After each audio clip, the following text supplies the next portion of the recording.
ఈ ప్రభుత్వం వచ్చిన 13 నెలల ఒక్కలకు మెడికల్ బిల్ వచ్చే పరిస్థితి లేదు, జీపీఎఫ్ లోన్లు వచ్చే పరిస్థితి లేదు, డిఏల గురించి మాట్లాడే పరిస్థితే లేదు, పీఆర్సీ అయితే పత్తా లేకుండానే పోయింది.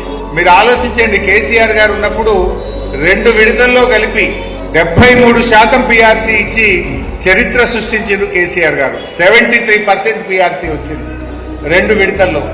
కానీ దురదృష్టం ఏంటంటే పీఆర్సీ గడువైపోయినా ఇప్పటి వరకు దాని గురించి ప్రస్తావన లేదు.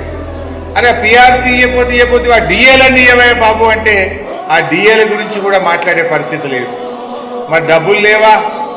ముఖ్యమంత్రి గారు మాట్లాడితే ఏమంటుండు, 1,00,000 కోట్లతో మూసి సుందరీకరణ చేస్తా అంటుండు, 40,000 కోట్లతో మెట్రో రైలు అభివృద్ధి చేస్తా అంటుండు, 1,000 కోట్లు పెట్టి 4th సిటీ కడతా, 4th సిటీకి 6 లైన్ రోడ్లు వేస్తా, 4th సిటీకి ఎయిర్పోర్ట్ నుంచి మెట్రో రైలు వేస్తా అంటుండు.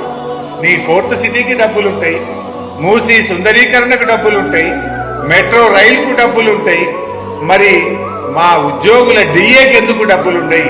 మా రిటైర్డ్ ఉద్యోగుల డబ్బులు ఇవ్వడానికి నీకు చేతులు ఎందుకు రావు అని చెప్పి నేను అడుగుతా ఉన్నా.